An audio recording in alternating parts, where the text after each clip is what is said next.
Previously on the all-new adventures of the Doctor Who Book Club podcast. November. Gunpowder, treason and plot, I think we ought to be doing. Yes! So, November is the month of Guy Fawkes. We are going to be doing The Plotters by Gareth Roberts. Ooh, so that's... I'm excited. Yeah, yes. That's a First Doctor, right? It is, yes. It's First Doctor, Vicki, and Ian and Barbara. And I've not read it, but certainly I've very much enjoyed Only Human. Yeah, this is probably where we're going to find out that Guy Fawkes spent a lot of time in Bromley. And now our story continues.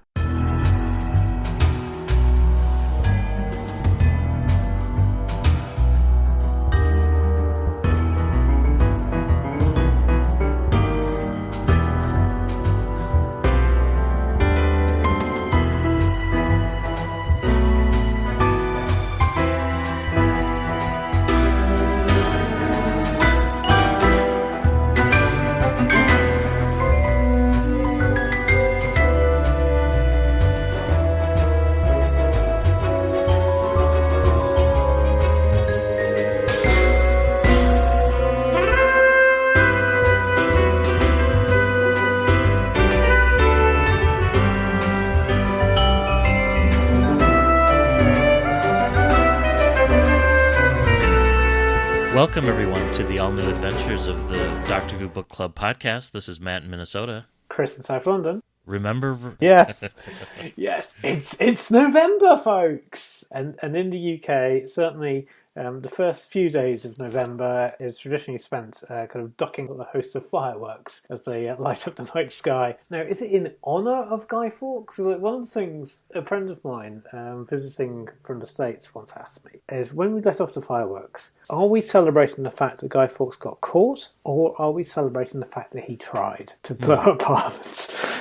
It's kind of is the glass half full or half empty. Yeah. There were fireworks last night, which scared the rabbit. We had to kind of go and kind of console her and remind her, we've entered the crazy bang bang time of the year. Because we've got Diwali happening and then Guy Fawkes. Historically, the Remember rhyme used to have some pretty strong anti-Catholic wording further on that's kind of like slipped from the version that people often use. It's interesting. I've kind of like given the game away as to what we're talking about, which is The Plotters by Gareth Roberts. I'm looking forward to this. This is the month to read it in. And before we talk about The Plotters, there's also new Doctor Who. We've had Jodie Whittaker back now as the new Doctor, and well, at the time of this recording, we've only seen the first 3 episodes. Yeah. So up through Rosa. Yeah. So what do you think so far? I'm very much enjoying her, enjoying the cast. I think quite a few other folk. I think I would quite like I've forgotten her name now, but the police officer lady to be doing a little bit more.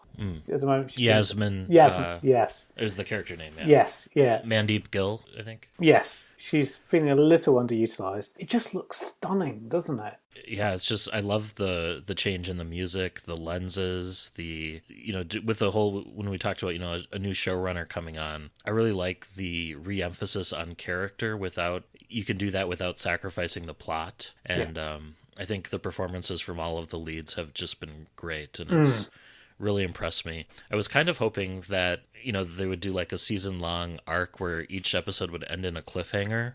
After the first episode, I was thinking that maybe we'd see, kind of Hartnell style go from adventure to adventure to adventure, similar to what the TV show Alias did in its first couple years. Yeah, there seems to be plenty of gaps built in for books and audios, which is fine too. Well, gaps are good. So also, I think I've said before, when you have the likes of Paul Cornell, who will kind of like shoehorn a gap, even if there is one. I still have some slight hesitation about Chris Chibnall's writing, but certainly the effects have been brilliant, and also Rosa, I thought, was a tremendous piece of television. For me, I'm very conscious that I'm speaking as a white Brit, but for me, I thought it walks that fine line impeccably.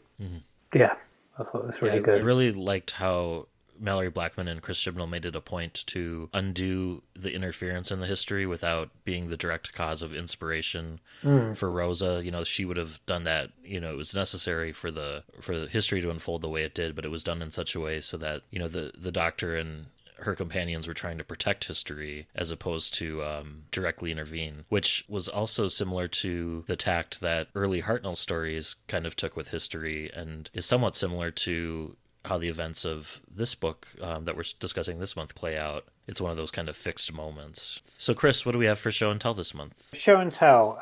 So there were a few candidates, including a rather brilliant Matt Smith Desert Island Discs that kept me sane as in-flight entertainment. How did your trip go? Was it? Yeah, very good. I think I'm just about over the jet lag, but it's because it's a long series of flights. But yeah, it was lovely. Though not quite as warm as I'd expected. It was roughly the same temperature in London as it was in Adelaide. They were having quite a mild spring and quite a stormy one, but it was lovely. We went round a few wineries and a few.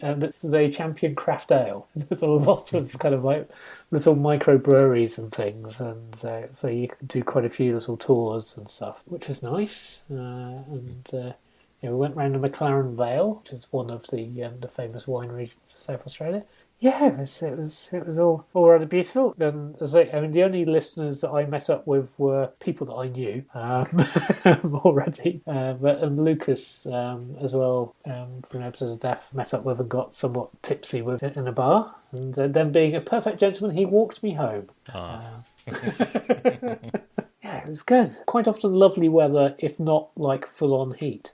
And when we were in Hong Kong, I did have a look to see where the TV station was. Then I realised it was completely other side.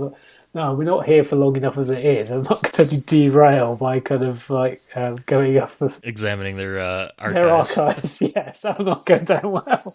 I'm sure that others have already trodden this path. But though I have noticed that Philip Morris has been making a few appearances on BBC One discussion programmes. Oh, about his recent finds. Yes. I think it was an episode of what was it that he found? It wasn't. He had found something Z-Cars related earlier. Yes. I think it's something else, yeah. Yeah, it's almost as if because he has kind of hinted there might be something else. And I know some people are getting all very excited, saying, oh, well, November, around 23rd, you could release something. I'm like, yeah, don't know. I think he's waiting for, like, anniversary dates, really. Like, he might do something on, like, the 60th, you know what I mean? I think he might be holding stuff back for that purpose, too. Maybe. One can hope, right? Whenever there's any hints of anything, I always think, as long as it's not the Celestial Toy Maker, because I don't think I really want to watch that. Yeah. I continually hold out hope for the Makra Terror. I just really like, because that was written by a guy who wrote quite a few Prisoner episodes. And Ian Stewart Black, yeah. People think, oh, it's crabs with giant claws, but it's really a clever story of like a village similar to like The Prisoner, and talking about like society, and there's deeper themes there. So and also I hope for Marco Polo, because my late neighbour who worked on the Daleks as a lighting engineer also worked on that one. Oh, cool. Which would be cool. But anyways, if you're unfamiliar with Desert Island Discs, it's basically this thing which you get to choose music and everything and speak about yourself. And Matt Smith came across as a lovely eccentric, which I think is probably because that's what he seems to be. I've heard that William Hartnell did an episode of Desert Island Discs, and that's like one of the most, outside of the missing episodes, that's kind of one of the holy grails of lost Doctor Who fandom is the legendary Hartnell Desert Island Discs. Yeah, and alas, I don't think that there were tons of teenagers in the 60s recording Desert Island Discs in the same way as they were risking life and limb to record Doctor Who audio from the TV. But you never know. It might turn up in someone's attic. But yeah, certainly that Matt Smith one is well worth it, and I think it's free. I think there's a Desert Island Disc archive that certainly I believe it's free to people in the UK. I think it might be free to people worldwide. But the thing that I am going to sort of focus on and show and tell is what happened on Strictly Come Dancing. So this might well be kind of like not new news by this point, as I suspect, because I haven't heard sort of this week's edition of Radio Free Skaro. I expect quite a few of the weekly Doctor Who podcasts are going to run with this, but wow, they did a tango on Strictly Come Dancing, which is Dancing with the Stars UK style, to the Doctor Who theme tune, with a female contestant as the 13th Doctor, and the professional dancer as possibly an attempt at a sort of 10th Planet Cyberman / Tin Man. It certainly is a piece of television. Whether it's brilliant or not, I don't know. I've watched it twice, and I'm just like, I'm not sure what this is. And also, that routine was then followed by one involving puppets dancing, and I was just thinking, wow, am I drinking something very strong? It was almost a hallucinogenic way to spend a Saturday night. But yeah, go and have a look on YouTube if you haven't seen it yet. It's something else. It really is. I feel like the appearance of Doctor Who on Strictly Come Dancing is kind of a marker of it really hitting the mainstream. Like, we don't see that so much in the US because it's very much still a kind of a cult show. It's certainly more popular than it has been in years, but it's, you know, in terms of like public consciousness in the US, I think about Doctor Who, I think like it's not quite up there with Star Trek. Harry Potter's probably bigger, but it's up there for sure. But it sounds like the new series, especially in the UK, is just, you know, ratings wise, it's just been the majority of the country tuning in and catching it. It feels that way, yeah. I mean, certainly, Strictly is a BBC thing, as is Doctor Who, so they are going to kind of promote it. And the programme leading into Strictly was a quiz called Pointless, which has a wonderful celebrity edition called Pointless Celebrities, which included, they were doing a sci-fi special, and so they included Peter Davison and Katie Manning as a contestant pairing. But it does seem like people are talking about it more. I mean, people at work are kind of coming up to me and sort of like sharing their opinions, and everybody that I've heard seems to be positive. I mean, the only thing I've heard anyway of criticism is that I've heard one person say that they thought that Rosa was preachy, which I think was a trap that episode can fall into. It does feel there's a general excitement around it. Yeah. And I think it possibly is because people can see, because it's a female Doctor. I mean, I think if they'd cast another white bloke, I don't think you'd have this. That's my feeling. Make of that what you will. But it's also helped by very fine acting and hopefully better scripts as we go on. But at least the scripts are not terrible, so that's good. I've liked all the scripts so far, so I haven't had any It's just the dialogue. The dialogue's not quite... I think I've just been spoilt by... I've enjoyed Moffat's dialogue, so I think Chibnall's dialogue doesn't have quite the same zip to it. So I think that's enough about my rambling show and tell. What have you got for show and tell, Matt? I'm going to talk about 2 new additions to the Doctor Who book library that exists in my house. A TARDIS Type 40 manual, which has recently been published and unfortunately caused some spoilers because it went out... I think the cover illustrations hit the internet a few days or a few hours before the new TARDIS officially debuted. But it's a really cool kind of technical manual covering all the different variations of the TARDIS desktop theme and the exterior. And you get to see a cool kind of mock-up of what Missy's TARDIS might have looked like, which was a clever redress of Capaldi's TARDIS. And you get schematics, and so that's one book. And then I also got an interesting Halloween Christmas mashup in the mail called 12 Angels Weeping. 12 Stories About the Weeping Angels by Dave Rudden that has illustrations by Alexis Snell. And I haven't started reading it yet, but kind of paging through it, it looks like some but not all of the stories feature doctors. Leela's in at least one of the stories, and you see other species interacting with the angels. So there's chapters on like the Sontaran Rutan War, the Cybermen, the Silence, the Ice Warriors, Silurians, Zygons, Daleks, Jadun, and the Master. So every story gets an illustration, and not sure when I'm going to get around to reading it, but it looks really cool. And I know we talked about the Weeping Angels last month, so if folks want more Weeping Angels action, there's plenty of books on that front now to get that. Cool. So this month we are reading The Plotters by Gareth Roberts, which was first published in November 1996 and was the 28th book released in the Missing Adventures range. We've talked about Gareth Roberts previously in our episode where we reviewed the Ninth Doctor book Only Human. He's written extensively for the Fourth Doctor and the second Romana, and the character of Mel has been a favorite of his on audio, and he's been seen as one of the people who's kind of worked to rehabilitate that character with Big Finish. And then he also created the Doctor Who alien race, the Chelonians, which are kind of like Ninja Turtles in a way. Of sorts, yeah. And he revisits the time period of the Plotters, it's a little bit before, in the TV episode The Shakespeare Code, and he wrote The Unicorn and the Wasp, Planet of the Dead, The Lodger, Closing Time, and The Caretaker for the TV series. And he's written 18 episodes of the Sarah Jane Adventures, and the first Doctor Who Quick Reads book, and several comics in DWM, and 4 of his novels have been adapted by Big Finish as audio dramas. Marvellous. Anything else you'd say about Gareth Roberts? He appears to have lived in Bromley. I think that's all quite accurate and correct. So, yeah, and also I think this is his only first Doctor fiction.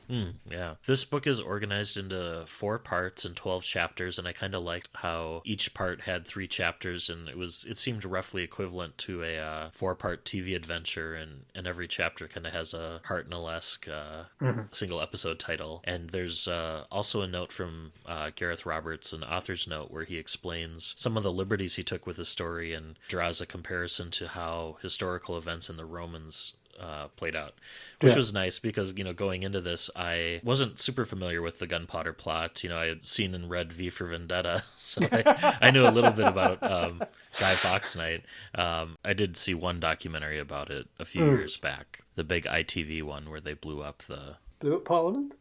Yeah. Okay. Have you seen that one? No, I don't think I've heard of this one. So, yeah, back in 2005 or so, which would have been the 400th anniversary of the Gunpowder. Yeah.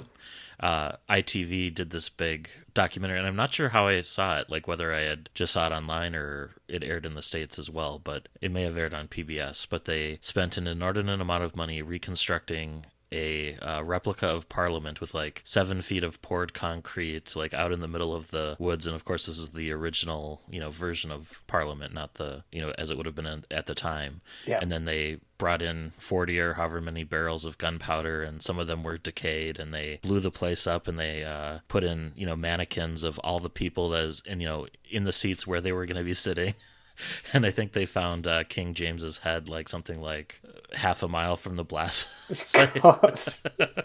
So I do remember seeing that, but I haven't seen the recent dramatization that aired last year on BBC. But there's usually something that's that one of the 2 main channels does.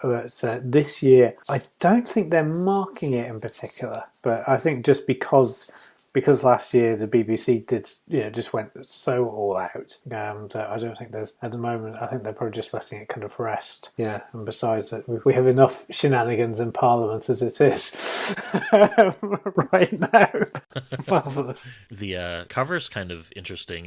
I think there's a beautiful couple of portraits by Alistair Pearson, one of William Hartnell as the Doctor, and then one as Vicki or Victor, because yes, we have Vicki dressing up as a page boy again. And there's a lot of subplot involving that, yes, which I'm sure we'll get to. Yes. I'm not sure what I think of Guy Fawkes on the cover. His proportions are kind of in that squat FAFSA illustration style. He looks like he's from a 90s video game. Yeah. There are 2 woodcut style illustrations in the book as well, which were done by Paul Vise. Yeah, they are rather lovely. They're quite kind of crude from an artistic way, but they are sort of in keeping with that time. That's all very good. The setting of this book takes place in the week leading up to the Gunpowder Plot, so around November 1st through November 5th, 1605. Shall I kind of add in a little bit of historical context? Yeah, I deliberately wanted to go into this book cold, to see how much I learned from it from a historical perspective. But given Gareth Roberts' author's note, I soon found myself jumping into Wikipedia and reading all about King John the First of England and the 6th of Scotland. King James. King James. Yes, sorry. yes. Whoops. Not Robin Hood. No. Different time.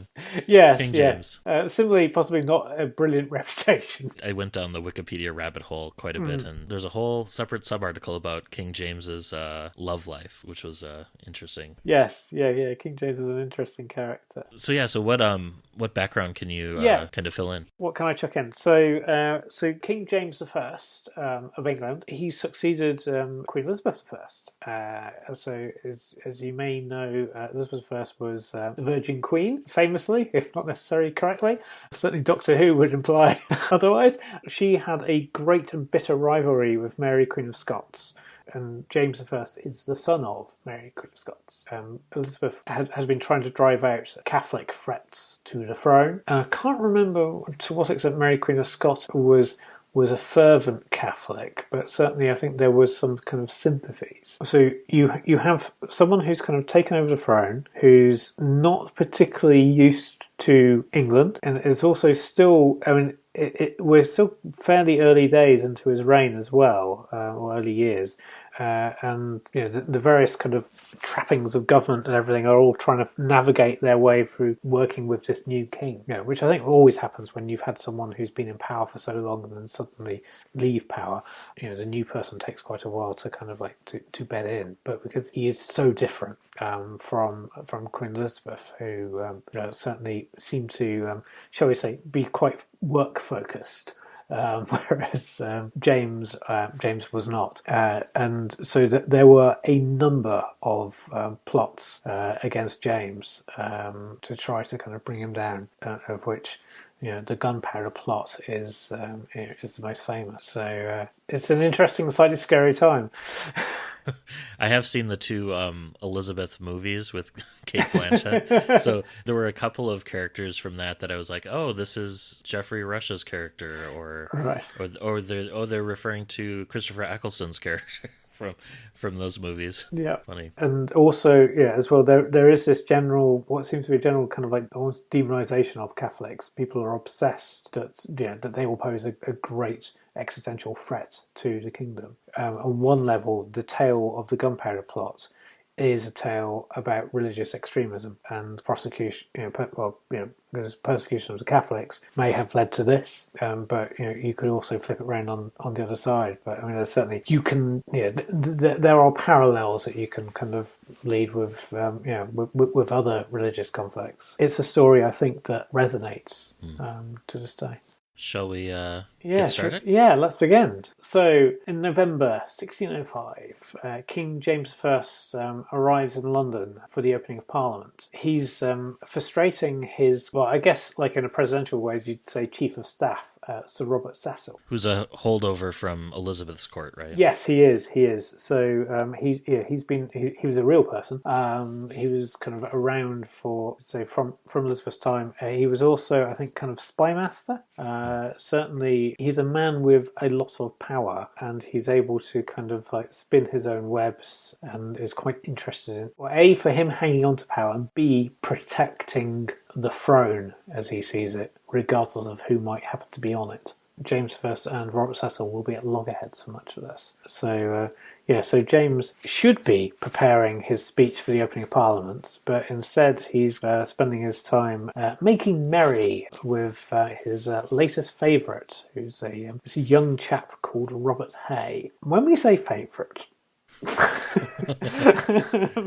I'm not even going to say it's implied. I mean, it's pretty clear Robert Hay and King James are lovers. And whilst Robert Hay is not a historical character, there were certainly, James I did have favourites. He had several male lovers throughout the course of his lifetime. Yeah. I was reading about, quite a few, and he also had a wife and heirs to the Charles. Yes.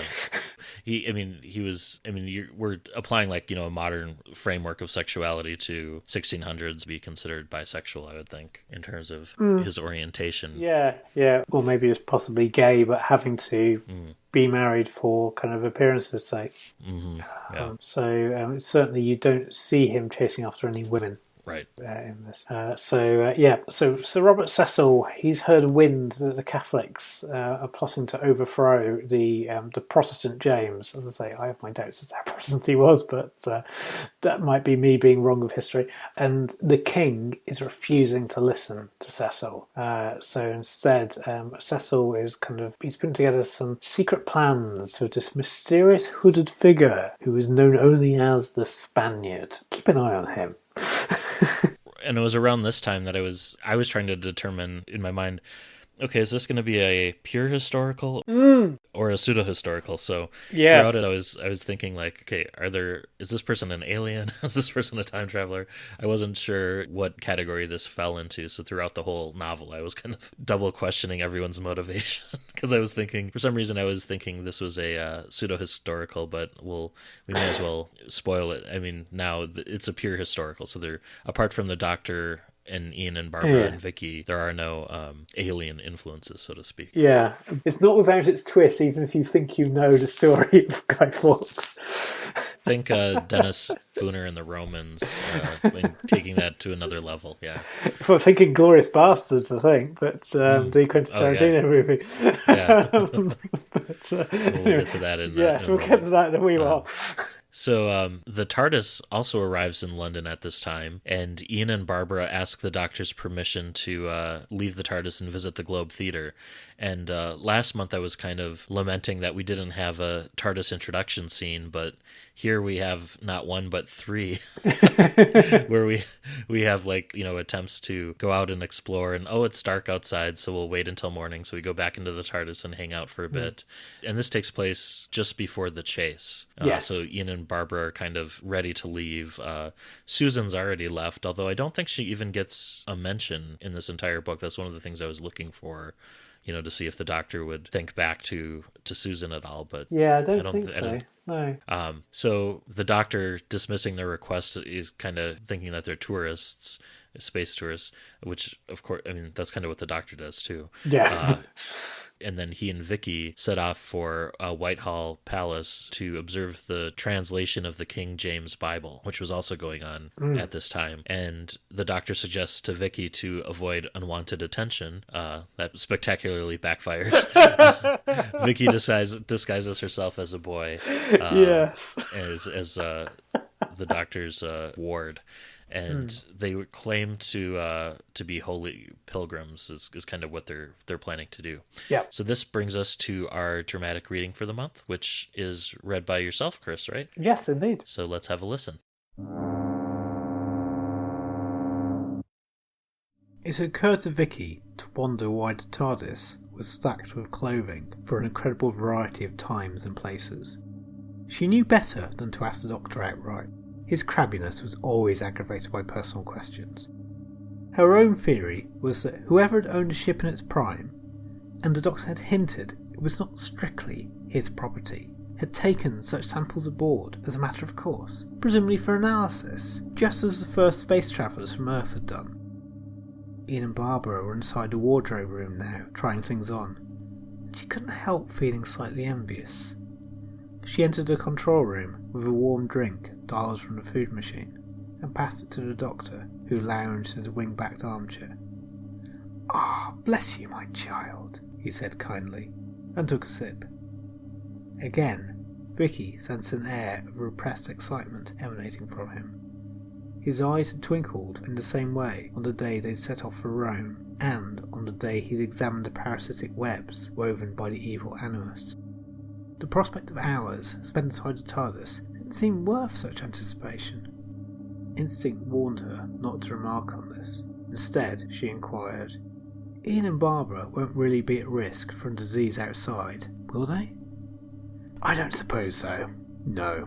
They'll both be vaccinated against the more common infections." He took another sip of his drink. "Yes, I'm sure they'll be safe. On that score, at least. You've had your jabs, haven't you?" Vicki laughed and settled on the arm of the chair. "Hardly jabs. I had a full range of vaccinations, injected by medical laser, when I was 5. Of course, said the Doctor. "I was forgetting the lead you have over the others, my dear." He took her hand and squeezed it gently. Still, at least you aren't forever clamouring to get back to your own time. There's nothing left there for me now, Vicki said, sadly and truthfully. And there's so much to see with you. He nodded. Exactly. Yes, that's the spirit. They were interrupted by the return of Ian and Barbara from the wardrobe room. Changing them was startling, especially in Barbara. She was dressed in a light green gown that was fastened tightly around her neck by small brown buttons.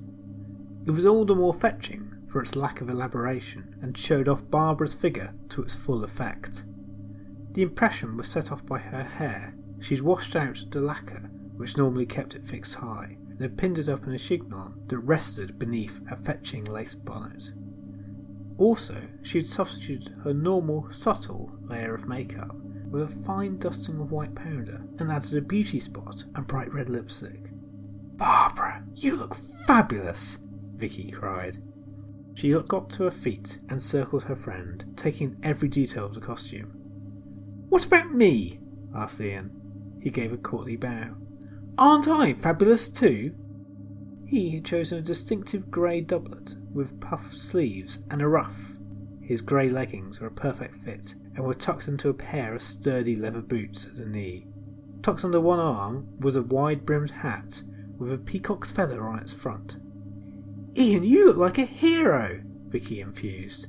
"A proper D'Artagnan." "A proper something else, in my opinion," said the doctor, draining his drink and getting to his feet. He pottered over to the console and pulled the door lever. Once again, Vicki felt the blast of cold air. This time there was a slight difference. The sun had come out, and a warm beam of its light came through the door and sparkled over the console's metallic instruments. "Have you got your money sorted out?" Vicki asked. Ian took out a drawstring purse from a pouch at his belt and weighed it in his hand. "I should say, this will see us through comfortably. Quite a magpie, aren't you, Doctor?" The doctor ignored the comment. "Off you go, then." He waved them towards the open doors. "And remember what I said." "We'll be back by evening," said Barbara. She unhooked cloaks for herself and Ian from the hat stand. "Sure you don't want to come with us, Doctor? I shall spend a day on worthier pursuits, calculating a formula for returning you home, perhaps." Vicki felt an anxious twinge as Ian and Barbara moved off. It always felt wrong to split up. "Be careful, won't you?" she called. Ian nodded. "We'll say hello to Shakespeare for you, shall we, Doctor?" The doctor pretended to be absorbed in the TARDIS's workings and didn't look up. "As you wish. Please hurry, I want those doors closed. The draught is abominable." With a final smile to Vicki, Ian followed Barbara through the doors. The doctor pulled the lever to close them, then unchained his fob watch from his waistcoat. He wound it carefully and examined its face. "I don't know why they're making such a fuss over Shakespeare," said Vicki. "I mean, I know he was good, but he was hardly Linda LaPlante, was he?" All right, so that was our dramatic reading. And so they mentioned Shakespeare. And of course, Gareth Roberts, he does get back to the Globe Theatre and Shakespeare in the Shakespeare Code eventually. Yeah. But so Shakespeare's still alive at this point. And Shakespeare Code is set earlier than this too, right? Because that was featured, I think Elizabeth was at the very tail end. Yes. And she was like very angry with the doctor. Yes. And we don't find out why until the day of the doctor. Yes. A little bit of timey-wimey. Yeah, so this takes place a few years after that. Yeah. So the doctor and Vicki claim to be holy pilgrims, and they bluff their way past the guards into the company of the elderly translators Halden and Otley, who spend much more time arguing with each other than concentrating on their work. And this to me felt very much like a Robert Holmesian double act. Oh, yeah. And it's one of two, I think, much like Talons of Wing Chang, we get that with the cobblers as well. Yes. That show up later. We do. And also, I think it's Gareth Roberts having a great deal of fun mocking the...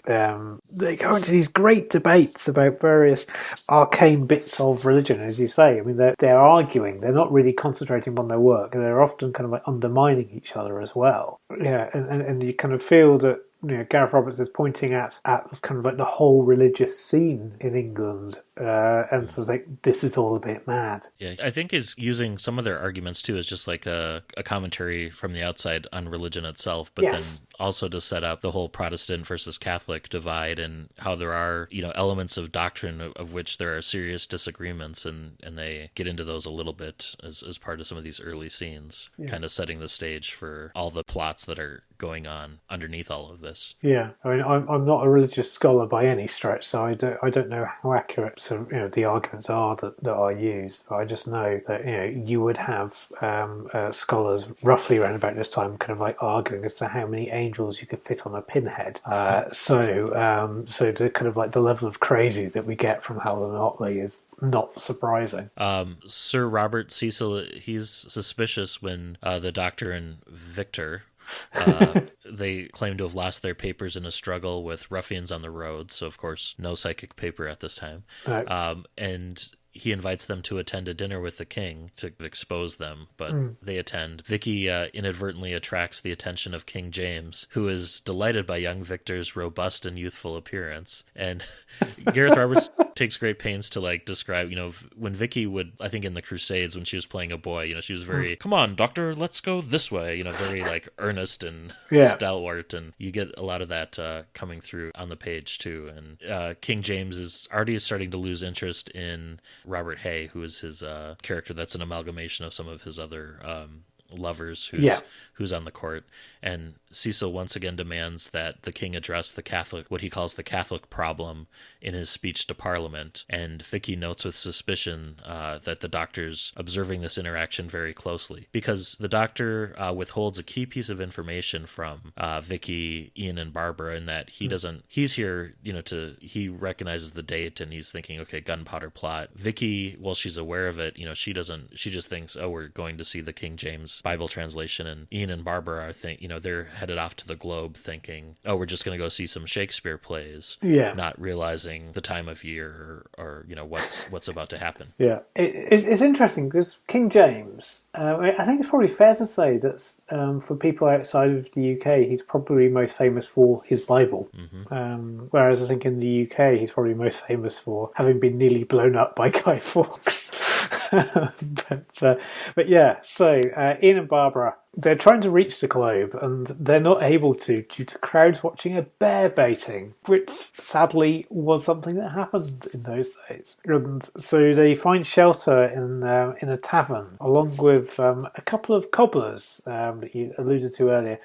Birking and Hodge, they're rather wonderful names. And there's also a mysterious hooded figure. So whilst Ian and Barbara are chatting about the Doctor's behaviour back at the ship, and I think it is pretty much the ship throughout, isn't it? Yeah, which is funny because I don't know why, but I still, when I speak of the TARDIS, I still call it the ship myself. And I don't know why, because I didn't come into Doctor Who until 96 or so, but one out of every 4 references I make to the TARDIS, I just call it the ship. Yeah. But yeah, it harkens back all the way to Hartnell and what they used to call it. If I'm thinking about Hartnell era, I think of it as the ship, but I think otherwise I think of it as the TARDIS. Whilst they're having a chat about what the Doctor's up to back at the ship, so the hooded figure leaves, but he seems to drop a note whilst he's heading out. And Ian and Barbara have a look at the note, but they're not able to make head or tail of it, because it's this random collection of words in sort of French, Italian and German. And then the tavern serving wench, this remarkable lady called Sybil, arrives, followed by a couple of Catholics who appear to be waiting for someone. One of them, a guy called Rob, he's very paranoid. He's like seeing enemies in every corner. And then suddenly a fight breaks out. For me, this entire scene, I'm just seeing in black and white, and I'm seeing it in a kind of like in a 1960s set, just because they can't leave the tavern because of the whole bear baiting going on. And so it does feel like, you can easily imagine this as a scene in 60s Doctor Who. So when you say bear baiting, we should explain what that is. So it was really like before the times of zoos and keeping wild animals and somewhat relatively humane. I mean, there's a whole, discussion about zoos themselves, but you'd have, circus acts and this would be like a less organized version of that even, where someone has trapped a bear and then the crowd is taunting it or throwing things at it or feeding it. Just a spectacle that just creates a mass crowd in the streets. Yeah. It's pretty horrific, vile stuff, and it's certainly. Obviously, it doesn't carry on to these days in the UK. I've not seen it myself, but in some parts of Europe, you will still see bears in town squares. Wow. Yeah, I don't think they're necessarily being baited, but you just kind of go, should we be doing this? The answer to that is no. So there's a fight breaking out in the tavern, and Ian and Barbara try to kind of get out, but Rob seizes Barbara as a hostage so that he can try to escape. As he does so, he hits her on the back of the head when she's struggling. Ian kind of goes outside and he kind of loses sight of him, and Firking and Hodge rather nobly offer their assistance should he need it.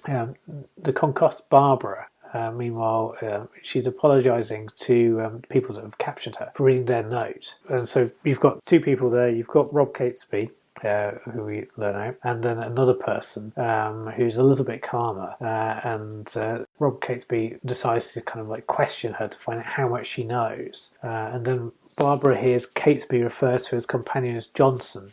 And then suddenly she realises that Johnson is, in fact, Guy Fawkes. Yeah. I don't know what I think about Barbara getting hit on the head and kidnapped. It feels very 60s, but one other thing that feels very 60s, and you alluded to this earlier, was like the limited number of sets in this. There's like the king's throne room, there's the corridor in the castle, there's the courtyard in the castle. It feels like, I don't know if Gareth Roberts did this deliberately, but it feels like he tried to write this almost as it would fit seamlessly within the Missing Adventures era, in that there's just there's a limited budget and there's a limited number of sets that they could build. I think he's doing this totally deliberately. This is totally deliberate. It's got to be. Yes, self-contained. Yeah. There's a couple of really good quotes from this section that I just wanted to call out real quick, and they're both related to Ian and Barbara as they're first kind of experiencing London in this time.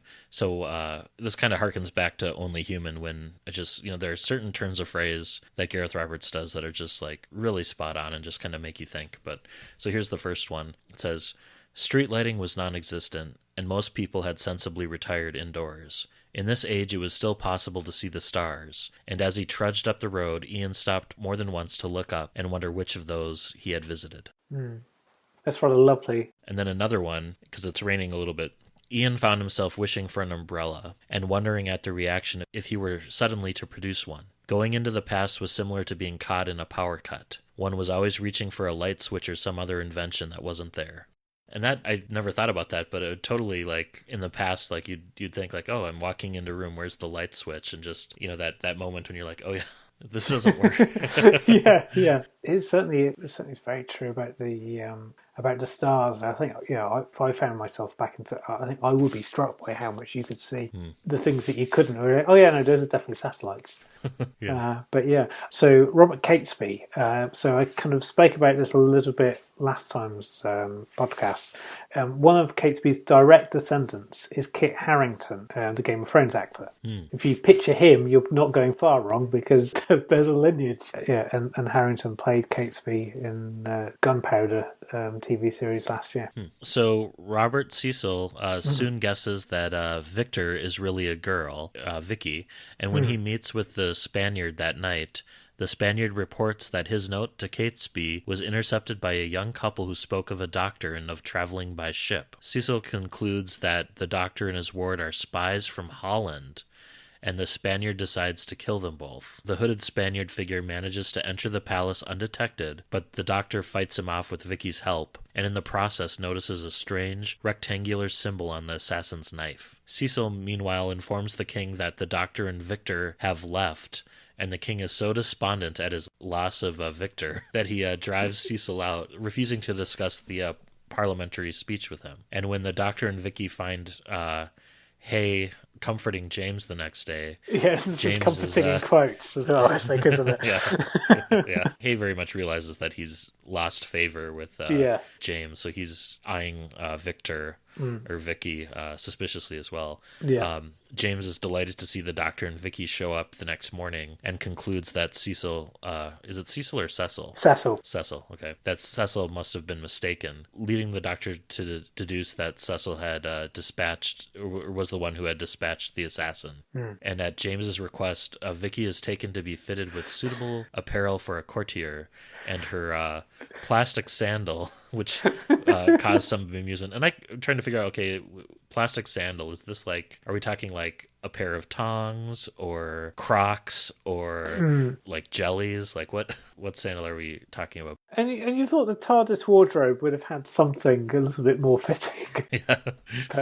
But yeah, so maybe she isn't Crocs. I couldn't picture like what type of sandal they were talking about. Yeah. But they send one of these plastic shoes to the nearest shoemaker to be copied for Vicki. And then the Chamberlain frets over these constant delays to his preparations for the opening of Parliament, and Vicki, recognizing the date as November 5th, finally realizes, why the doctors really brought her here. And the Chamberlain's a fun character. He's kind of like the maitre d' from the Crystal Bucephalus, and kind of endlessly kind of tutting around and making sure everything's in order, and kind of a fun archetype. Yeah. Also, the scenes of with the fitting and the courtier is great as well, as they're kind of commenting about kind of like Vicky's sizings, and she's trying very hard to kind of to not let the game away. Yeah, her the different measurements. Yeah. Yes. So back of Guy Fawkes. So Barbara has kind of come around and sort of finding that Fawkes is tending to her, and despite his reluctance to kill an innocent, he knows that obviously she knew his real name, and he realizes he needs to find out exactly how come she, seeing no alternative, tells him the truth that she's a traveller in time, and she also gives Falk all of the information that she knows about the gunpowder plot to try to kind of prove her story. And but Catesby has been hanging on the sort of staircase outside, comes bursting in and accusing her of witchcraft, and tries to kill her.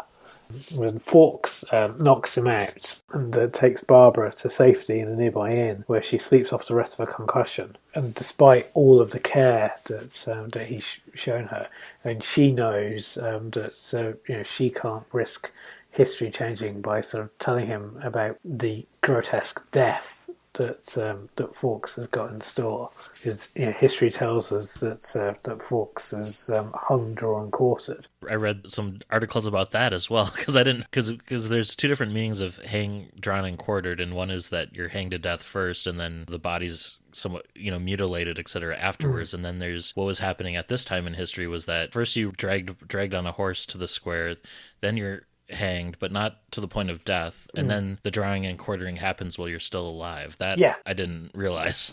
Yeah, it's pretty grim.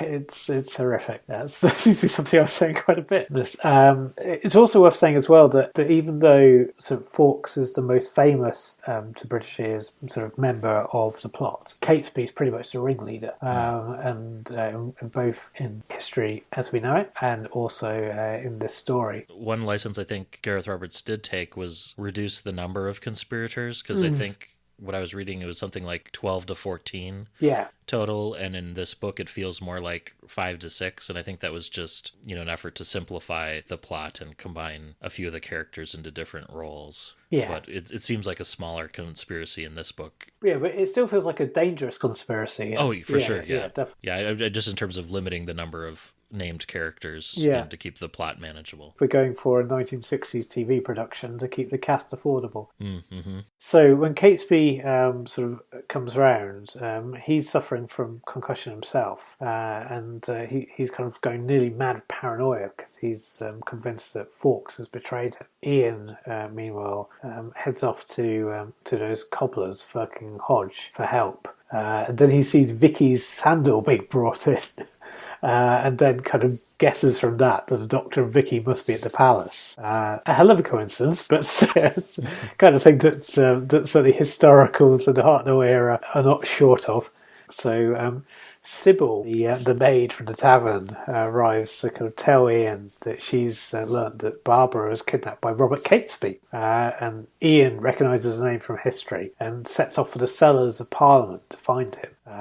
Fucking Hodge assume that Ian must be on a secret mission for the king, and they follow him because they want to kind of come into some reward for assisting him. Mm-hmm. And so, about the cellars under Parliament. So, in all of the tellings of Guy Fawkes, one of the common recurring things is that they'd rented out some cellars under Parliament, which is where they were going to kind of to blow everything up from. That's why Ian's kind of like heading off that way, because he knows the story, as we've all been told. Anyway. So Cecil is shocked to see the doctor still attending Halden and Otley, so the two monks that are working on the translation. And when the doctor drops deliberate hints about a plot brewing, Cecil's furious reaction confirms the doctor's suspicion that he himself had set the gunpowder plot in motion in order to expose it and provide an excuse for punitive measures against the Catholics. Yeah, that was brilliant. That doesn't happen in real life, I don't think. Then Vicki confronts the doctor, having realized that he's really come to investigate the gunpowder plot, and convinced that he only asked her to accompany him because she's too trusting to ask questions. Which was kind of a sad scene where you saw Vicki's faith in the doctor kind of get tarnished. So she's kind of looking at him in a new light. She steals the TARDIS key from him and sets off to return to the ship. But she's confronted on the way out by Robert Hay, who seems very jealous, and he's got his hand on his the hilt of his dagger, and you can tell he's ready to dispatch Victor. Yeah. Because she's replaced Hay as the king's new favorite. She manages to get away from him, but eventually realizes that she'll be stopped by the guards before she can get out of the palace grounds on the king's orders. So, dejected, she's about to return to the doctor when she catches a glimpse of the hooded assassin who had attacked them earlier the previous night in their chambers. And she follows the Spaniard to a tree in the grounds, which turns out to be a false entrance to a network of underground tunnels and the Spaniard's secret underground base. At this point, I was thinking it's going to become a pseudo-historical. That, and I was also thinking back to Only Human, where we had another secret door in a tree leading to an underground base, and I thought Gareth Roberts likes his trees with doors in them. Yeah. Maybe I ought to go to Bromley and just have a look around any trees there. There's an artist in the Twin Cities in Minneapolis who, they might be secret, almost like in a Banksy way, but what they do is they find trees that, have exposed roots or whatever, and they'll build little doors into the trees, almost like gnomes are living there. Yeah. You'll see them at different city parks. You'll see trees with these little doors built into them. So how magical. Kind of a fun. Yeah, that's lovely. If you Google Minneapolis and park tree doors or something, I'm sure it'll come up and you can see examples of them. Yeah, cool. Brilliant. Then Vicky's captured by the Spaniard, who turns out to be Robert Hay in disguise. Dun, dun, dun. Yeah, the Spaniard is the king's boyfriend.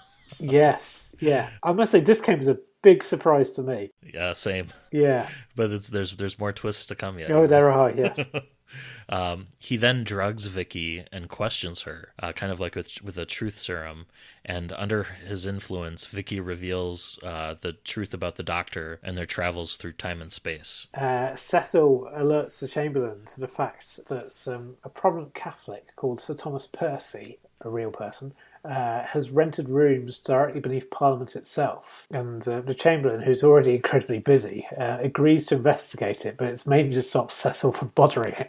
Also, I don't know if you've ever watched Blackadder.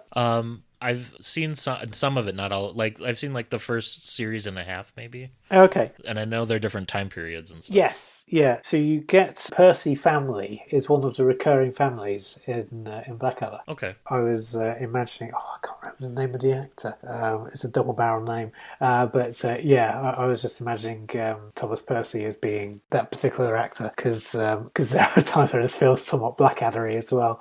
The Doctor confronts Cecil, revealing that he's already guessed most of his plan, including a few details that seem to have escaped Cecil's attention. And Cecil might believe that his ally, the Spaniard, is assisting him for the money, but it's only thanks to Cecil's assistance that Catesby's plan has progressed as far as it has. But, the Doctor then sort of says, well, what if the Spaniard's going to try to prevent Cecil from delivering his warning in time? And Cecil concedes that the Doctor's got an excellent point, and sort of takes him to his usual meeting place with the Spaniard in the grounds, where they discover the tree, and they enter the tunnel systems. And Hay, however, is in there. He's waiting for them with 2 eunuchs, because of course, also hypnotised Vicki. And there's this rather bizarre turn of events where Hay basically believes from Vicky's tales about kind of like time travel that the Doctor is a grand behemoth of a grand order of mystic sorcerers, and Hay falls under his, well, not so much influence. He thinks that that the Doctor's really in charge and that he needs to do what the Doctor's saying, and so the Doctor is kind of playing along with all of this in order to try to find out more. And he realises that Hay's been manipulating both sides of the gunpowder plot in order to ensure its success, that the destruction of Parliament will lead to anarchy and chaos, and this brotherhood of sorcerers will rise to power amongst the ashes. This is not historically accurate. Yeah, this was like, secret society type stuff, and it reminded me of what was in the Lawrence Miles book we read, the Christmas on a Rational Planet. Yes. Except that was more Torchwood kind of Psi Powers influence, but it very much felt like one of those mysterious, unnamed Illuminati type orders. Yeah, it definitely does. Seemingly those were kind of bouncing all over Europe. It was the time for it, and it was, pre-internet. People had more time on their hands. People couldn't do fact checks, could they? Oh, dear. Yeah. So, Ian, meanwhile, manages to locate the cellars underneath Parliament where the gunpowder is being stored, just as the delirious Catesby accuses Fawkes of treachery and stabs him through the heart, killing Guy Fawkes. Yep. Which, that didn't happen. No. This is where I'm going to go. What's going on?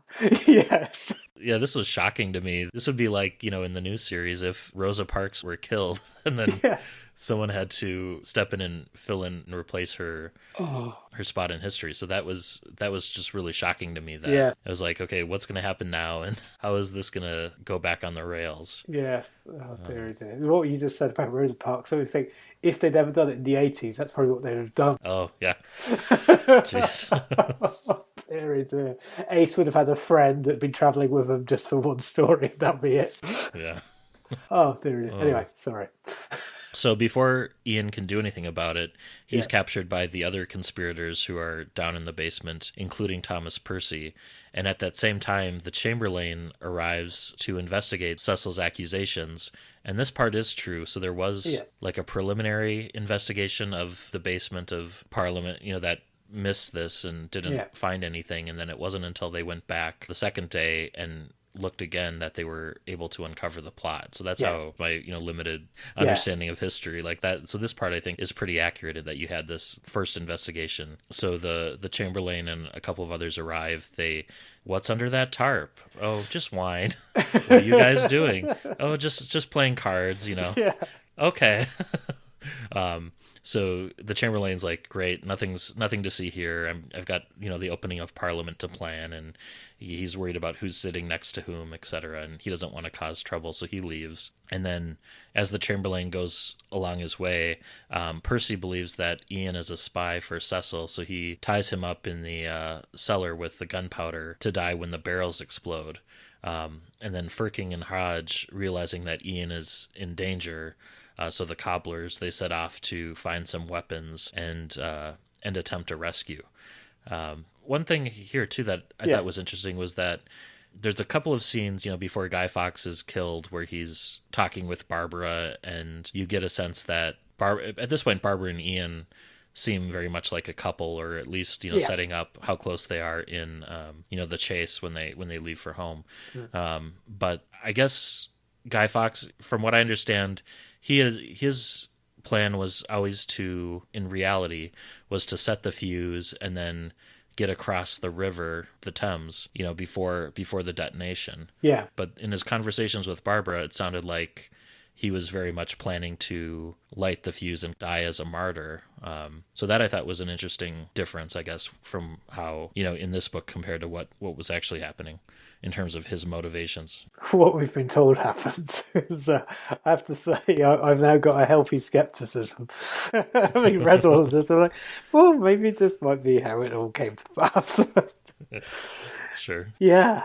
Okay, so the Doctor, who's down there with Hay and Cecil, convinces Hay to let Cecil live as a kind of like a scapegoat, kind of find Ian and Barbara and bring them to the tunnels. Hay has been kind of observing Ian and Barbara in disguise to try to work out what part they played in the plot, and he kind of comes to the conclusion that the Grand Masters of his order have been testing him. And the Doctor and Vicki return to the palace, where they try to work out a plan to stop Hay and rescue Cecil without affecting Cecil's reputation. Because the Doctor knows that whilst Cecil doesn't necessarily have a great reputation these days, he's not known as being one of the plotters, and also since Cecil was one of the drivers behind King James going on the throne, the thinking is that any thought of scandal could topple the monarchy.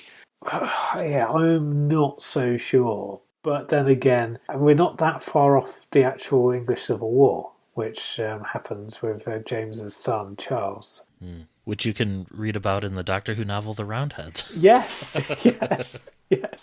There are also non-Doctor Who versions of history that you can read as well. But you don't have to. No, you don't have to. No. So, King James then kind of contacts the Doctor, claiming that this devilish humming wooden box has been brought before the Lord Mayor of London, and that it's been found apparently abandoned. It was taken for firewood, but no axe could damage it. And it's believed to be possessed. And the king orders the Doctor to perform an exorcism. And the Doctor, clearly quite relieved to be asked to do this, figuring out what the box is, sends Vicki to return to the tunnels and wait for Ian and Barbara while he prepares himself. And there's also another subplot that we haven't really talked about where... Vicki steals the TARDIS key then from the Doctor, and then she loses it in the network of tunnels, and so there's a whole subplot about trying to get the key back, too. Yes. So before the Doctor learned that he could just snap his fingers or just, lean her forehead on the TARDIS and it'll just open for her. So yes. Before they built up that relationship. Yes. Yeah, well, it's early days. Early days, yeah. They've only been on the run for like 200 years or so, maybe, by this stage. Who knows? So Barbara has also heard rumors of the mysterious box. So she arrives at the guild hall where the TARDIS is being held, and there she meets Sybil. She was the serving waitress from the tavern, Mother Bunch's, where they first found the note originally. Sybil leads Barbara into the secret tunnels underneath the castle, which she claims she uses as a shortcut to get to work. But once they're in the tunnels, they find Vicki, who explains to Barbara how the Doctor is tricking Hay, and realizes too late that Sybil is in fact Hay in yet another disguise. So you have this secret society guy who's dressed up as Sybil the serving wench, as well as the king's personal assistant, and then also as the Spaniard. So you have this one person playing these three different roles, and he talks about how he uses hip padding for dressing up as Sybil, and he has all his different outfits. So like he has like reversible coats, so he can go from one disguise to the other, in a matter of seconds. And then if you go back and like look through the plot, it's like, oh yeah, the Spaniard leaves, and then Sybil shows up, and it's all there. But it was definitely out of left field, and I didn't see that coming. Yeah, no.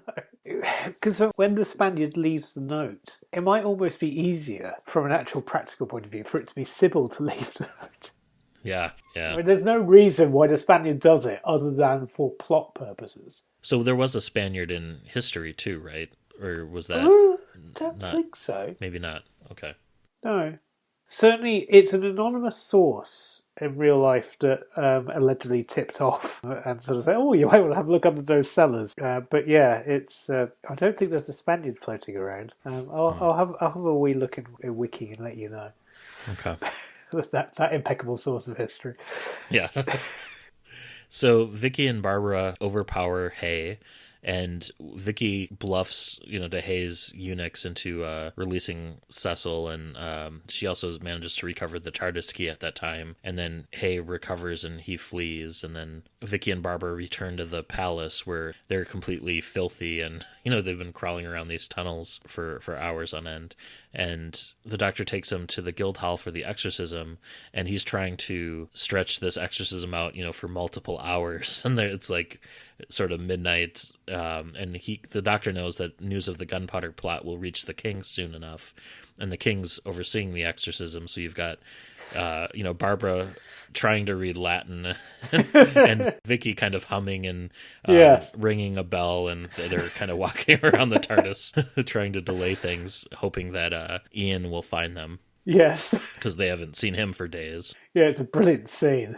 And then Firking and Hodge, so the cobblers, they arrive at the cellars under Parliament to rescue Ian. And at that point, Hay stumbles in, determined to light the powder and destroy Parliament right then and there. So he'd rather see the symbol of the government destroyed, even if it was empty, overnight. Yeah. Which is, also how it didn't happen.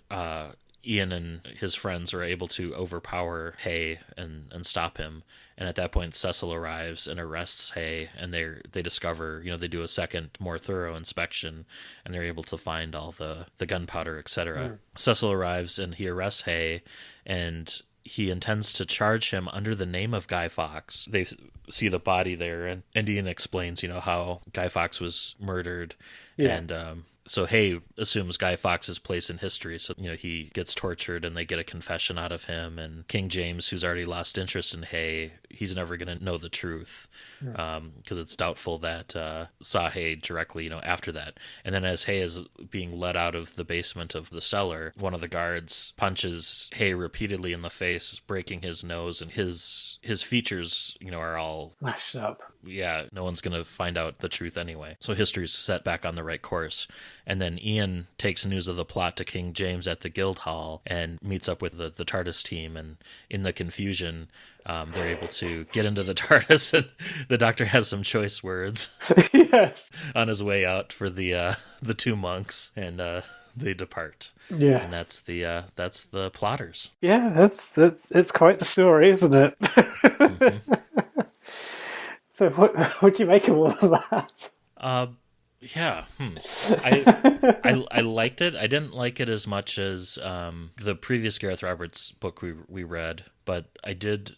I mean, it felt very much of the time, like it felt like a Hartnell era historical. I mean, there was the stuff with King James and his his male companions that probably in 60s television wouldn't have made it to the screen, although you can sort of see, a little bit from the Crusade where Vicky's dressed up as a page boy, and you have like whether, I don't know if they depict people lusting after, other people in the Crusade, and also implies incest and other things. So I think maybe they might have, but they might not necessarily have had the full on Carry On style romping around in the corridors trying to escape him. Yeah. Certainly it's a lively thing. And we didn't actually mention this earlier. One of the characters in this book is going to make a reappearance, I'm told, in the Jodie Whittaker series. I will leave it at that. Huh. Yeah, so I didn't know that. Interesting. Yeah, so whether or not we're going to have a Doctor Who revisiting Gunpowder Plot for what would then be the third time, I don't know. The second time being the computer game that you referenced last month. Oh yeah, the adventure game by Phil Ford, which is a different take on this. I watched some of a playthrough of that on YouTube, and it was very different from this. But there's I think there's enough room for both stories to be going on. Yeah. If the 11th Doctor and First Doctor don't encounter each other, maybe. Yeah, maybe.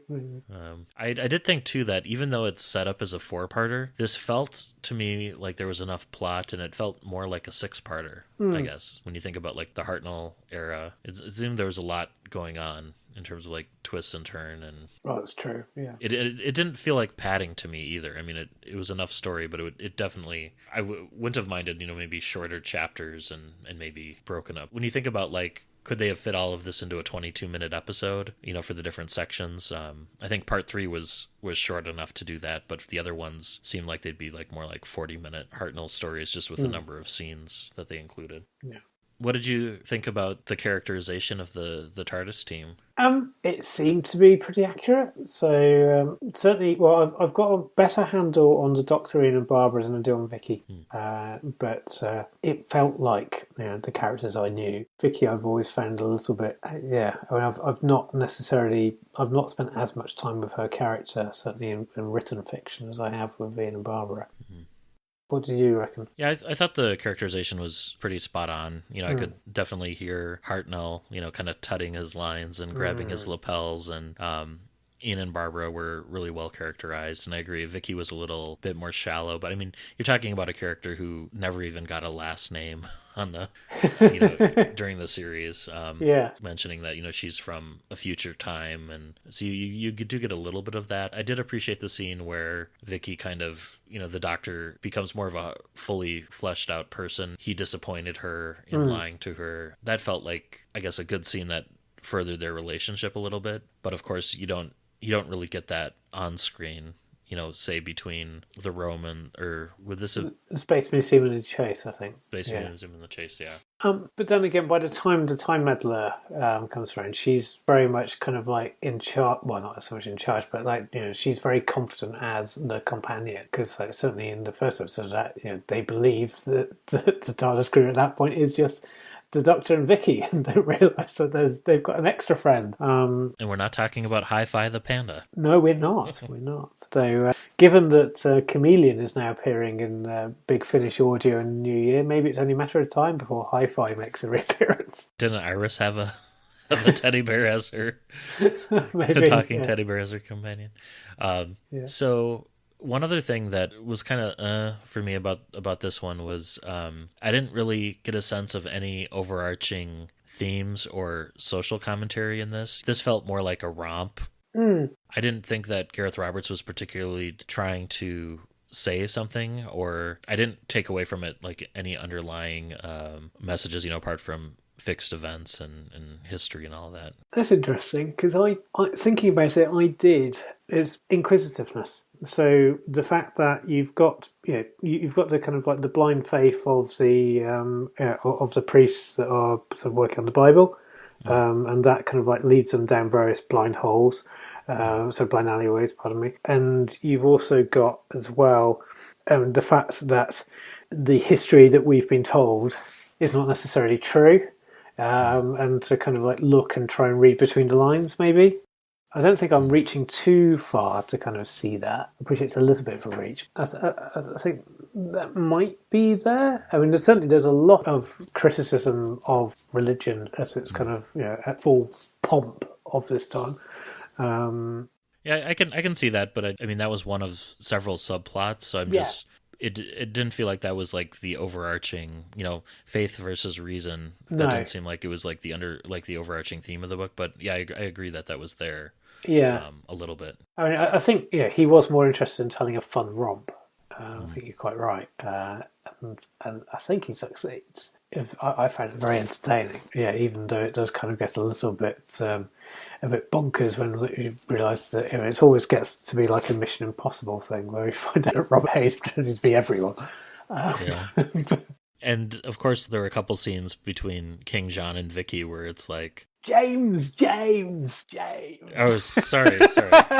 Yeah, I don't know why I haven't written down as John in my notes. I think that's why. That's weird. Well, it's one biblical name or another, isn't it?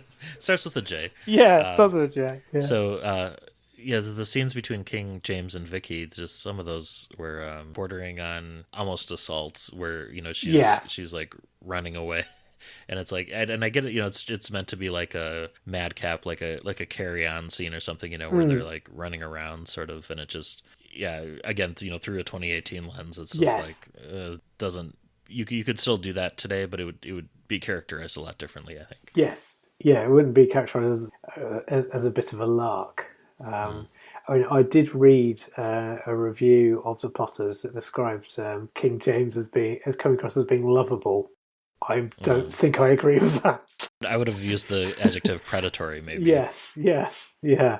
I mean, there are some times when he's kind of like sort of drunk and he's kind of like putting off doing some extra work, and that's kind of amusing.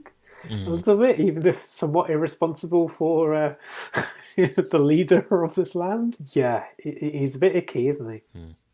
Any thing else you'd mention about this one before we rate this one? Before we rate this, no, it's an interesting tale. And also, if you've got this far and you've not actually read it, I mean, there are still there's some lovely bits of dialogue and everything, even though it's not quite as kind of like Holmesian wit as I think it thinks it is. But there's still a lot to amuse. And I think he was going for more a Dennis Spooner as opposed to Robert Holmes vibe for this one. But yeah, there's some crossover between the two. Yeah. But still, I don't think that some of the exchanges between Haldane Otley and also Firkin Hodge are quite as funny as the book thinks they are. Yeah, I'm with you there. My heart doesn't sink when we go back to them either. But though Haldane Otley, I do kind of a little of them does go a long way. Yeah. So how would you score this one? How would I score it? I believe I will give it a 7. I think a high 7, but a 7. I mean, very enjoyed it. It's a good First Doctor romp, but as I say, it's not without its problems. But it's an enjoyable way to spend some time. We're 3 months for 3 months. I had written down 7 out of 10 as well. Although I'd say it's a low 7. For me, as opposed, but I would say it's a fun romp.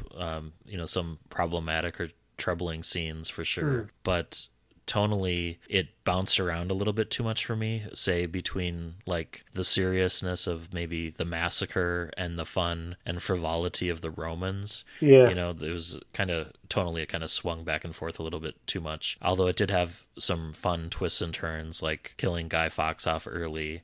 And I was glad it was a pure historical. So yeah, 7 out of 10 for me as well. But when you say about kind of tonal shifts, I mean, of course, one of the famous examples of that in the First Doctor era is the Mythmakers, which starts off as light-hearted and not so much by the time it finishes. Yeah, and that was Vicky's last story, right? Yes, it was, because they originally were intending to kill her off in the Dalek Master Plan.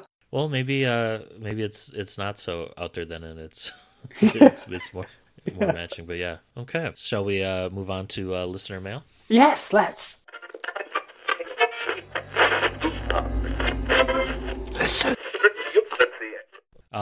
Daniel Martinez writes on Twitter that this is regarding our podcast last month about Touched by an Angel, and we had talked about Detective Shipton and kind of his timeline, and whether or not angels send people back to the recent present or not. He writes that I think what was meant was that the Doctor had never seen the Weeping Angels send someone to a recent time period, because in Blink they're sent to 1920, so... Yeah, maybe. I can see that. Ian Sutherland writes that he would love to see the Doctor Who Adventures comics collected as graphic novels and reprinted someday, similar to what Panini has been doing with the DWM strips for 27 volumes. And I think that's a great point, because there were 363 issues of Doctor Who Adventures, and they had a lot of... known authors, who worked Stephen on those. Lyons and Trevor Baxendale, yeah. We have a comment from one of our newer Twitter followers, Jack, who writes, Touched by an Angel is near perfect. So is the book The Shining Man, and there are so many good new series books. I gave In the Blood 8.5 out of 10. Okay. So we do have an email this month from Jeff Elston. He writes... I just wanted to say thank you for bringing the Doctor Who Book Club podcast back to life, or regenerating it, given the subject matter. I really enjoyed listening to Eric and Sean, and was sad when I heard they decided to end it. Although I had heard about the new incarnation, and had seen your ads in a couple of convention program books, it took me a while to actually seek you guys out and start listening. Of course, once I did that, I then listened to the entire back catalog over the course of a few weeks. The September podcast was the first one I listened to live, and you're both clearly passionate about all the Doctor Who books, which makes for great listening. And then he goes on to write, while I'm a lifelong Doctor Who fan of 30 years or so, I was never into the Target books when I was a kid, probably because my local library didn't have that many. But I did get into the New and Missing Adventures and then the 8th and Past Doctor Adventures when the BBC books took the license over. Although I haven't read them all, and I certainly haven't branched out into all the various short trips or new series books, etc., listening to your podcast for the books I have read has made me want to go back and read them all over again. This is especially true with Who Killed Kennedy. I was sad that I didn't get to read that live with you guys. So I guess I'll just have to go back and reread it on my own. I actually felt this way about the Crystal Bucephalus as well, although that might be more out of nostalgia for the fact that the Fifth Doctor is my favorite. So I made a point to buy and read all of his books in the Missing Adventure and Past Doctor Adventure ranges. And it features Chameleon to boot. What more could you want? I mean, good writing, of course, but other than that. And then he ends with, wanted to say thank you for the great work. Keep it up, and let me know if you ever need a guest co-host or featured reader. Ooh. So we're always interested in new readers for dramatic readings, so we might hit you up on that. And I think Jeff guest starred on a few of the episodes of the old podcast as well, so yeah. Cool, good, yes. Good to note for future reference. Yes, yeah. Anything from Facebook? So Facebook, we heard from Kerry Dustin. She'd read Touched by an Angel, and she said that she thought it was terribly boring. Which I think just kind of goes to show, it might sound like a bland thing to say, but it does go to show just how wonderfully varied Doctor Who can be. That one person's idea of a good book is not received by another particularly well, but also, that it's all recognisably Doctor Who. Maybe you might think it wasn't, but the Doctor Who as a franchise can stretch to such varying things like that. Sorry you didn't enjoy it, Kerry. I hope that you've enjoyed the Potters more. But the good thing is we'll never do Touched by an Angel again. Unless we get sent back in time and have to. Unless I get sent back in time and I end up writing it. We do have 2 new iTunes reviews. One is from Romana Fred, and she or he writes... It's a great name. Sorry to interrupt. That's a brilliant name. Well done. Anyway, yes, Romana Fred. Romana Fred writes, fun show, really like the variety of books chosen, and the hosts are being themselves too. So that's nice. Mm-hmm. And then the other is from Bill Evanson, who you can hear on Reality Bomb. He's one of the spoiler cops, and he's in a number of their sketches. And he writes, if you love Doctor Who books, this podcast covers them all. One of the best Doctor Who podcasts. Oh, bless him. Oh, that's lovely. Thanks, Bill.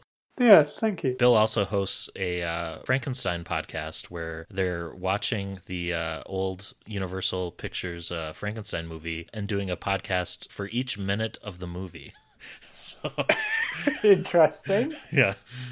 I've never actually seen that. I mean, I've read Frankenstein, but I've not seen the original Universal movie. But yeah. Yeah, the Boris Karloff. Yeah. Who I recently learned was apparently being approached to be the Doctor at some point. What? I think for a movie. I think that they were wanting to have him in the movies. Huh. Yeah, I read this article. I'm not quite sure of the provenance, but it had a list of people that that had turned down the part of being the Doctor, or turned down the opportunity, including Alistair Cohen, and also, as well, one Peter Capaldi. Turned down the opportunity to audition for the Paul McGann TV movie. Or I thought he did audition, because I thought I had seen... that's true. Like video stills from that. I think this is a BuzzFeed article, so it might not be entirely. I wonder if Boris Karloff would have been considered for the Cushing films, maybe. Yes, that's where I think it was kind of going. Well, thank you to both Romana Fred and Bill. We very much appreciate it. If you haven't left us a review, please do so. And also any other podcasting mechanisms, because word has reached us that we're on Spotify. Yeah. I had no idea about that. Yeah. we didn't do anything specifically to be on Spotify. But yeah, going back to the auditions, I think the Capaldi audition you're thinking of is him auditioning to be on Deep Space Nine. Yeah, I think you're right. I think I'm conflating the two because they would have been around the same time. Huh. Yeah, because they were thinking, oh, maybe we have two British captains in a row, but then decided to go for a different angle. And of course, Picard was French. Well, yes. In name only. Yes, yeah. French with huge quotes. So, yeah. Anyways. Right, I think we've reached the traditional part of the show where we find out what we're doing, or where I find out what we're reading next month, because hopefully you already know. And, well, funnily enough, I didn't decide until this morning as to what my pick was going to be, because I was waffling between 3 or 4 different choices, including potentially picking one of the new 13th Doctor books, but... I decided to instead give myself a little Christmas present for the month of December. And there's absolutely nothing in this book that I can recall that ties it back into Christmas. But I am going to select the very first Doctor Who book I ever read back in August of '96. And it's another from the Virgin Missing Adventure range. Oh. I'm picking Evolution or Evolution by John Peel. Oh, no. Oh, yes. And here's the thing, I liked it well enough back in the day to commit to buying all of the Virgin New and Missing Adventures that I could find. So it couldn't have been that bad, ? But we'll find out. Having said oh no, I mean, I've never read it. But also, as I've spoken about on the show in an early episode, I spent my teenage years in and around the Dartmoor area, which is where that book is set. And so I'm expecting it to be, shall we say, not as accurate as Touched by an Angel was about University of Warwick. I'm just picking the books that kind of go throughout your personal timeline, I think. Yes, you are. It's a bit weird. Yeah. Oh, dear. So we'll see whether it holds up, and I think it'll be the ultimate Doyleist versus Watsonian showdown as we try to reconcile the 4th Doctor and Sarah meeting Arthur Conan Doyle with the 7th Doctor and Benny meeting Sherlock Holmes in All-Consuming Fire. I think I already know which one I prefer. Which one's in my canon? The one written by Andy Lane. So the canon debates of the plotters will continue into next month, I think. Yeah, oh dear. And I'll try and park my John Peel prejudice at the door. Which actually reminds me, one thing I was going to say about the new series. So Mark Tonderai, who has directed the 2nd and 3rd episode of the new series. He used to be a Radio 1 DJ, and he used to do a show immediately after John Peel. Not the same John Peel, though, right? Different guy. The DJ. Yes, the DJ John Peel, the one who I think I've said before, can actually write. I might be proven wrong. As I say, all that I've read of John Peel's books have been the Dalek books that he's done, and I remember very much enjoying Dalek Master Plan as a kid, and very much unenjoying War of the Daleks whilst at the University of Warwick. Probably reading it in a room haunted by angels. Wow. Well, oh dear, and I made a promise to myself to try to be less self-indulgent this month.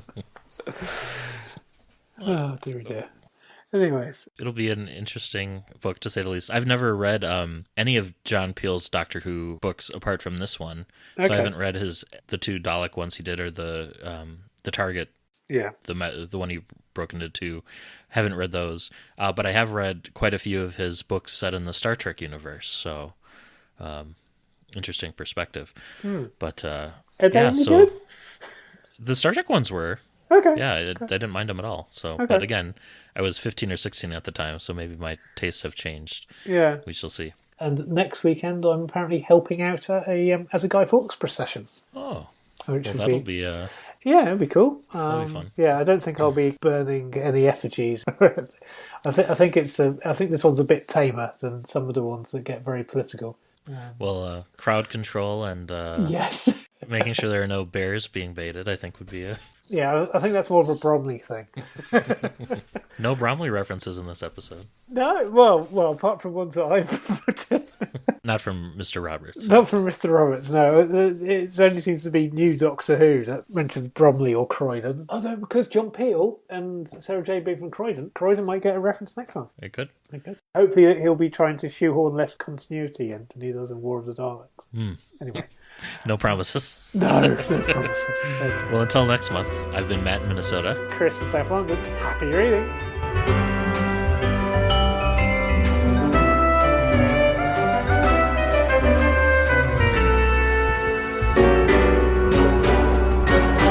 Thank you for listening to the all-new adventures of the Doctor Who Book Club podcast. Special thanks to George C. Music for use of their song, Doctor Who Theme, Swing Jazz Version. You can follow us on Twitter at ANDWBC Podcast and like us on Facebook. You can support the show by leaving us a rating and review on iTunes. You can contact the show by emailing your thoughts to andwbcpodcast@gmail.com. And until next month, happy reading.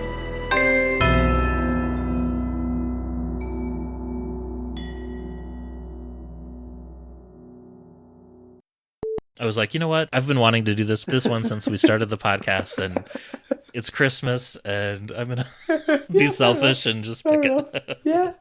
You get to watch Doctor Who now, and I don't get to see it. So I'm watching the season pass on iTunes, so I get it the following evening. So I have to wait another day. Well, this will be the first time I've actually watched any of this season live, because this time last week we were somewhere above Asia, flying back. Enjoy arachnids in the UK. I was going to say anarchy. Yeah. Yes, the other half hates spiders, so I'm not sure how much enjoyment there will be, but anyway, we'll see.